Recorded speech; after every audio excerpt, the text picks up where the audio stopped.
moments, maybe Mama whispered during a quiet feeding, or Dada shouted with delight when David came home from work. She had spent countless hours reading to 10-month-old Emma, her voice rising and falling with animated expressions as she pointed to pictures in colorful books.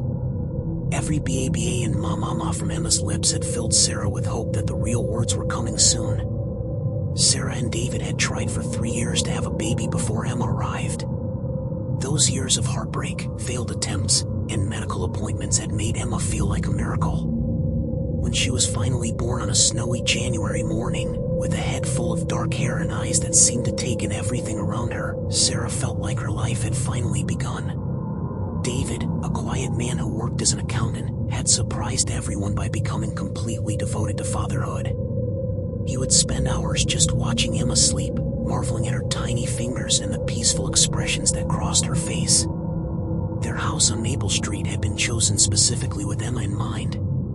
It was a modest 2-story home in a quiet neighborhood, with mature trees that would someday hold a swing, and a backyard perfect for a playground. The neighbors were friendly but not intrusive, retired couples who waved from their gardens, young families with children who would eventually become Emma's playmates. It felt safe, the kind of place where children rode bikes until dark and parents didn't worry about locked doors. What came instead of those anticipated first words changed their lives forever and shattered their sense of security in ways they never could have imagined. It was a Tuesday evening in late October when Sarah first heard Emma speak with crystal clarity. The autumn air had turned crisp, carrying the scent of burning leaves and the promise of winter. Sarah was in the kitchen preparing dinner, David's favorite pot roast with carrots and potatoes, while Emma sat in her wooden high chair, the one David's father had made by hand 30 years earlier. Emma was playing with her soft fabric blocks, stacking them and knocking them down with the concentrated focus that 10-month-olds bring to their important work. The house felt warm and safe, filled with the comfortable sounds of suburban evening life. The dishwasher hummed softly in its final rinse cycle. The neighbor's dog, a golden retriever named Max, was barking playfully at something in his yard. From the living room came the soft murmur of David watching the evening news, probably checking the weather forecast for his morning commute. The smell of dinner filled the air, savory and homey, the kind of aroma that made a house feel like a true home. Sarah was humming quietly to herself, one of the lullabies she sang to Emma at bedtime, when she noticed the change. Emma's usual happy babbling, which had been providing a cheerful soundtrack to the evening, stopped abruptly. Not gradually, not trailing off into sleepy silence, but cut off as sharply as if someone had flipped a switch. Sarah looked over from the stove, wooden spoon still in her hand, expecting to see Emma distracted by a dropped toy or perhaps fighting sleep. Instead, she saw her daughter's face transformed by an expression she had never seen before. Emma's usually bright, curious eyes, the same deep brown as Sarah's own, had grown wide and focused with an intensity that seemed far beyond her months. Her small body had gone completely still in the high chair, every muscle tense with attention. Emma was staring at something beyond the kitchen window that looked out over their side yard. Her small hand rose slowly, with the deliberate precision of someone much older, pointing toward whatever had captured her attention. Sarah followed her daughter's gaze but saw only the familiar view of their neighbor's house, Mr. Peterson's carefully maintained garden, and the maple tree that dropped its leaves on both their properties. Then, from Emma's lips, came words so clear and unexpected that Sarah nearly dropped the wooden spoon she was holding. "Bad man coming." The words didn't sound like a baby's first attempts at language. There were no mispronounced consonants, no childish lisping. Each syllable was crystal clear, spoken with the certainty of someone who knew exactly what she was saying. The tone wasn't playful or questioning, as most of Emma's vocalizations had been. It was a warning, plain and simple, delivered with the gravity of someone who understood the meaning behind the words. The wooden spoon clattered to the floor, splashing drops of gravy across the linoleum. Sarah felt her heart skip a beat, not just because Emma had spoken her first real sentence, but because of the unmistakable urgency in her tiny voice. This wasn't the joyful milestone moment Sarah had imagined for months. There was no pride in her daughter's advanced development, no rush to grab the camera to capture the moment. There was only an eerie certainty that made Sarah's skin prickle with unease. David. Sarah called out, her voice trembling slightly as she moved closer to Emma's high chair. "David, come here quickly." She heard the TV volume drop, followed by David's footsteps moving quickly across the hardwood floors. Her husband appeared in the kitchen doorway, still holding the TV remote, his sandy hair slightly mussed from leaning back in his favorite chair. His face showed mild concern at the urgency in her tone. They had learned, during Emma's first months, to respond quickly to any note of alarm in each other's voices. "What's wrong?" he asked, setting down the remote and moving toward them. "Is Emma okay?" But his question was answered before Sarah could respond. Emma turned her small body toward the front of the house, her finger tracking some invisible movement that neither parent could detect. Her voice, still impossibly clear for a baby who had never before spoken a coherent word, repeated the warning with even greater clarity and urgency. "Bad man coming. Bad man coming." David's expression shifted from confusion to sharp alarm. The accountant in him, trained to notice patterns and inconsistencies, immediately registered the strangeness of the situation. This wasn't baby babble that parents interpreted hopefully as words. This was clear, purposeful communication from a child who, according to every development book they own, shouldn't be capable of such speech for months. He moved quickly to the front window, stepping carefully to avoid being seen from outside. The living room curtains were drawn, but he pulled back the edge just enough to peer out at their quiet street.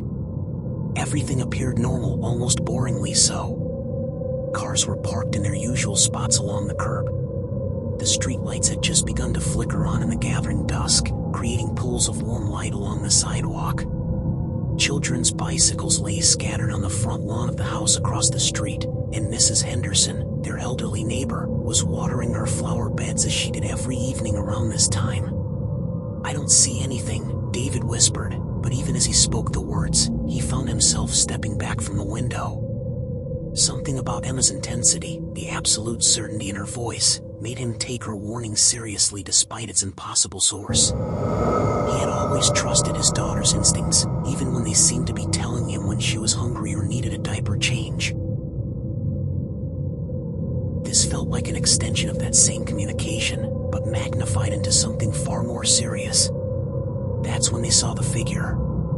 A man emerged from behind the large oak tree at the edge of their property, the same tree that Sarah had admired when they first toured the house.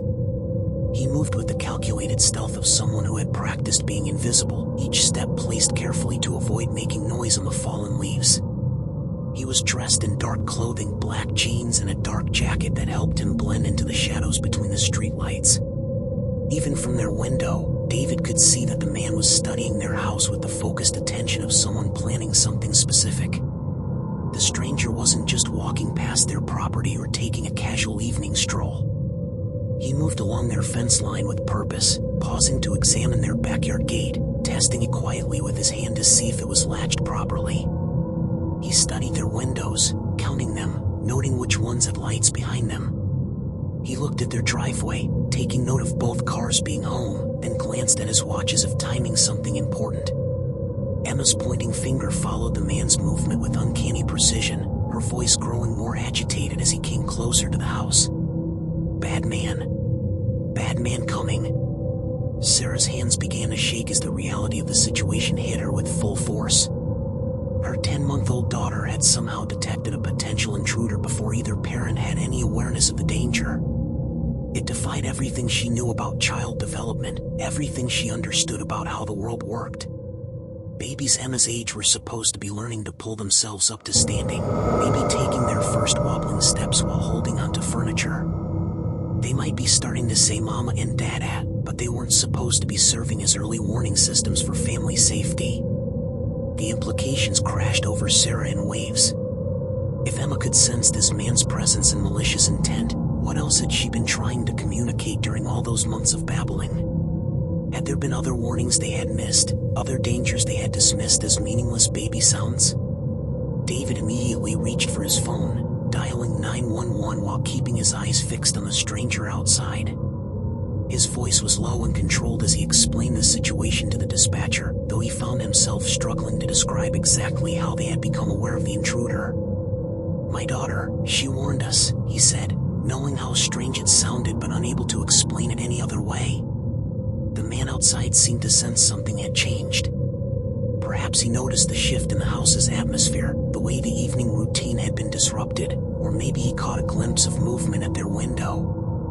Whatever alerted him, he quickly retreated back into the shadows between houses, moving with the same practiced stealth that had brought him onto their property. By the time the patrol car arrived 15 minutes later, he was gone, vanished as completely as if he had never been there. But the responding officers, veteran cops named Martinez and Johnson, took the report seriously. They examined the fence where David had seen the man testing the gate, and Officer Martinez found fresh scuff marks on the latch where someone had clearly been trying to determine if it was secure. "We've had reports of someone casing houses in this neighborhood," Officer Johnson explained as he filled out the incident report. "Looks like your family might have scared him off before he could get a closer look. Keep your doors locked, and don't hesitate to call if you see anything else suspicious." As the police car pulled away, Sarah and David stood in their kitchen, holding Emma and trying to process what had just happened. The pot roast was burning on the stove. They had completely forgotten about dinner. The house that had felt so safe and welcoming just an hour earlier now seemed vulnerable, exposed.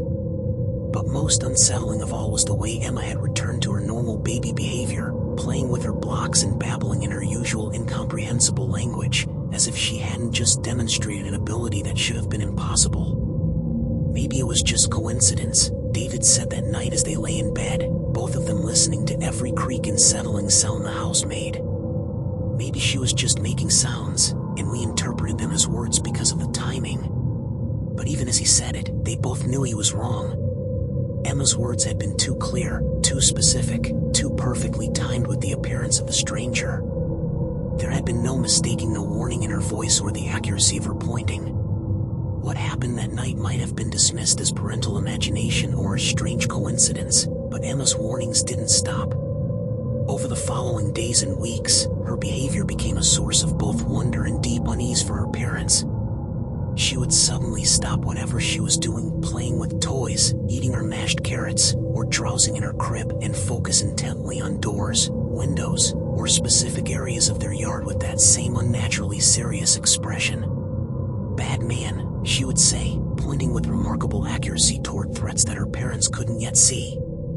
Sometimes she would add coming or there or hiding, building a vocabulary that seemed designed specifically for identifying danger. Her pronunciation remained perfect for these warning words, even as her other attempts at language followed the typical patterns of baby development. 3 days after the first incident, Sarah was giving Emma a bath in the upstairs bathroom when her daughter suddenly went rigid in the shallow water. Emma's eyes fixed on the bathroom window that overlooked their front yard, and she began pointing frantically while repeating "Bad man coming. Bad man coming," with increasing agitation.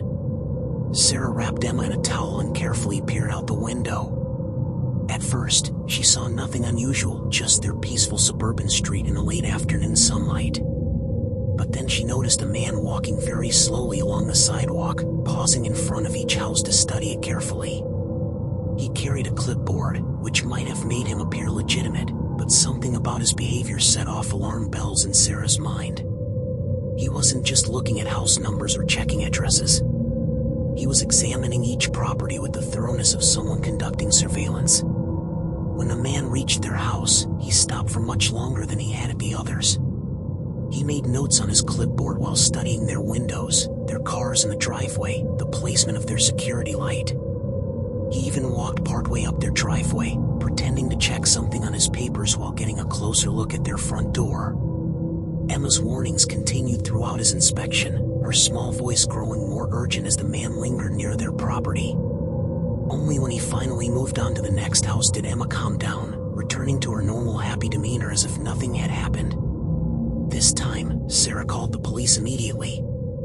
Officer Martinez remembered their previous report and took this one just as seriously. When he questioned the man with the clipboard, the stranger claimed to be conducting a survey for a home security company.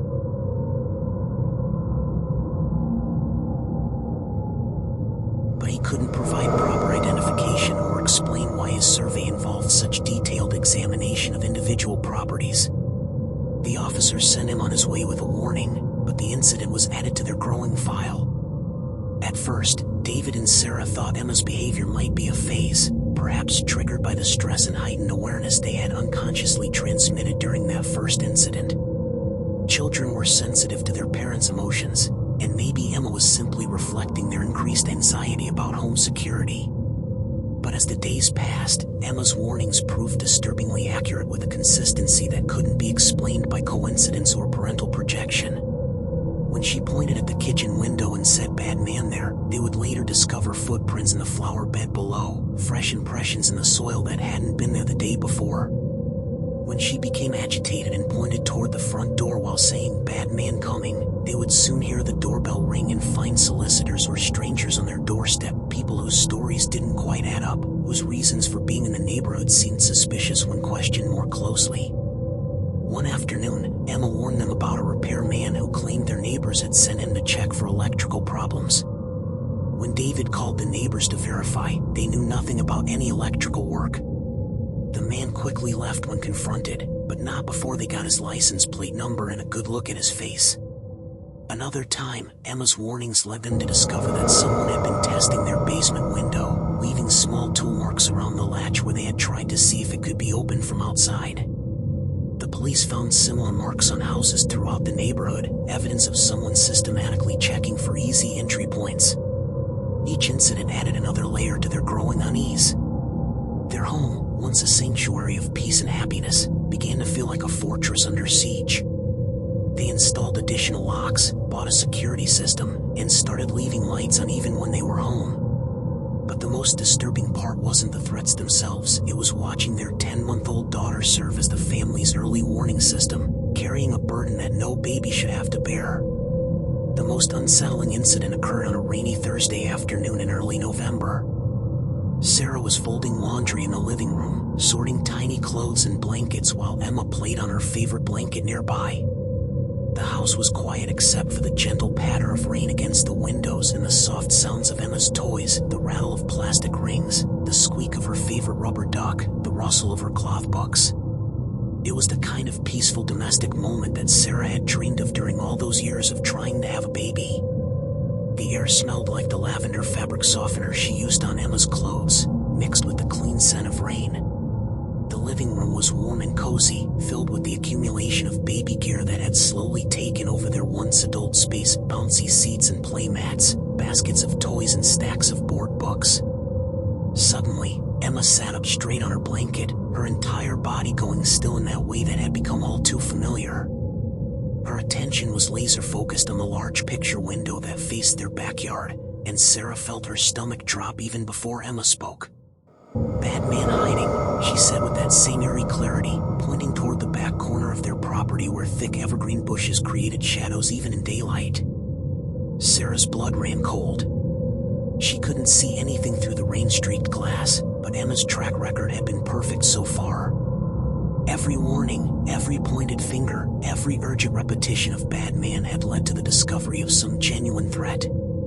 Sarah had learned to trust her daughter's inexplicable ability, even though it terrified her. Moving carefully to avoid being seen from outside, Sarah made her way to the kitchen where she could get a better view of the backyard from a different angle. She crouched below the window level and slowly raised her head to peer out through the corner of the glass. There, crouched behind their storage shed and partially concealed by the overgrown bushes, was a man in a dark raincoat.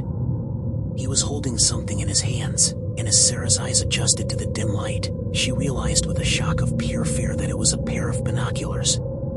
He was watching their house, studying it with the patience of someone who had been there for a long time, someone who had done this many times before. The rain had provided perfect cover for his surveillance. The sound masked any noise he might have made while positioning himself, and the gray afternoon light helped conceal his presence among the shadows. If not for Emma's warning, he might have remained there for hours, learning their routines, mapping their habits, planning whatever came next in his systematic approach to their home. This time, Sarah didn't hesitate or second-guess her daughter's warning.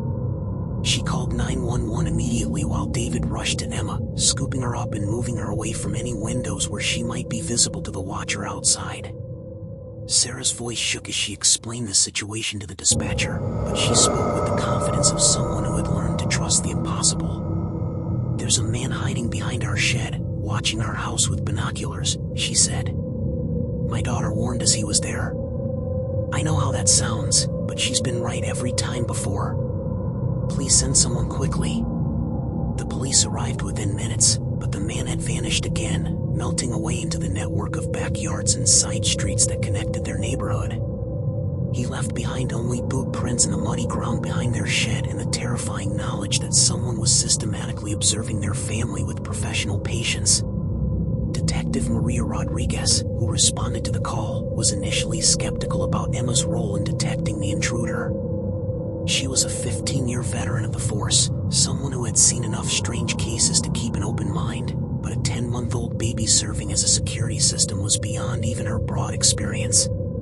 But when Sarah patiently explained the pattern of warnings and their disturbing accuracy, the detective's expression grew serious. "I've been tracking a series of break-ins in this area," Detective Rodriguez explained as she examined the muddy boot prints behind their shed. "All the houses were watched and studied before being hit. Someone's been very systematic about choosing targets and timing their attacks. Your daughter might have helped us identify the person responsible. She was a compact woman with intelligent dark eyes and the kind of presence that immediately inspired confidence." As she listened to Sarah and David describe Emma's warnings over the past several weeks, she took detailed notes and asked careful questions. She didn't dismiss their claims or suggest they were imagining things. Instead, she treated Emma's ability as she would any other valuable source of information. "Children sometimes pick up on subtle cues that adults miss," Detective Rodriguez explained, though her tone suggested she wasn't entirely convinced by her own rational explanation. "They haven't learned to filter out background noise or dismiss small changes in their environment. It's possible Emma is noticing sounds, smells, or movements that indicate someone lurking around your property." But even as she offered these logical explanations, the detective seemed puzzled by the precision and consistency of Emma's warnings. Most children who showed unusual sensitivity to their environment did so in vague, inconsistent ways. Emma's ability to distinguish between genuine threats and harmless visitors, her accuracy in pointing to exact locations, and the clarity of her warnings went far beyond normal childhood sensitivity. Over the next month, Detective Rodriguez worked closely with the Martinez family, essentially using Emma's warnings as an early alert system for criminal activity in the neighborhood. It was an unprecedented situation, a police investigation guided partly by the observations of a baby who couldn't yet walk properly but seemed capable of detecting danger with supernatural accuracy. They installed additional security cameras around the Martinez property, both visible deterrents and hidden surveillance devices. Detective Rodriguez coordinated with patrol units to respond quickly to Emma's warnings, and she worked with neighbors to create a network of awareness throughout the area. Several other families reported suspicious activity that they had initially dismissed, activities that took on new significance in light of the systematic nature of the surveillance. Emma continued to demonstrate her uncanny ability throughout this period, pointing out suspicious individuals with a consistency that amazed even the experienced detective. She warned about a fake utility worker who had been checking meters but wasn't employed by any local company. She alerted them to a woman who claimed to be selling magazine subscriptions but was actually mapping which houses had elderly residents living alone. She even detected when someone was following David home from work, pointing toward the street and saying "bad man coming" before anyone else noticed the same car that had been behind him for several miles. Each successful warning added to the growing legend of Emma's ability, but it also increased the weight of responsibility her parents felt. They began to depend on their daughter's warnings, checking with her before answering the door or investigating unusual sounds outside. It was a surreal way to live, consulting a baby about family security decisions, but Emma's track record had earned their complete trust. The breakthrough came on a cold November evening when the early winter darkness had settled over their neighborhood like a thick blanket. Emma had been unusually restless all day, frequently pointing at different windows and saying "bad man coming" with increasing urgency. She had barely napped, too agitated to settle into her usual peaceful sleep. Even her meals had been disrupted by her need to watch the windows, as if she sensed something building throughout the day. As evening approached and the streetlights flickered on, Emma became even more agitated. She crawled to the front door and pulled herself up to standing, something she had only recently learned to do, and pressed her small hands against the wood while repeating her warning with the desperation of someone trying to communicate vital information. "Bad man coming. Bad man coming," she called out, her voice carrying a note of urgency they had never heard before. David and Sarah, now experienced in interpreting their daughter's signals, immediately called Detective Rodriguez. The detective arrived within 20 minutes, accompanied by 2 patrol cars that parked several blocks away to avoid detection. Additional units were positioned around the neighborhood, creating a net of surveillance designed to catch whoever had been stalking their home. The Martinez family positioned themselves in their darkened living room, watching through gaps in the curtains while Detective Rodriguez coordinated the response from their kitchen. The security cameras were recording, motion detectors were armed, and everyone was connected by radio to ensure instant communication. Emma remained at the front door, her small body tense with anticipation. She had stopped her usual babbling and was focused entirely on whatever was approaching their home. Her parents watched her with a mixture of pride and chat control Sonnet 4 Smart, efficient model for everyday use. Learn more.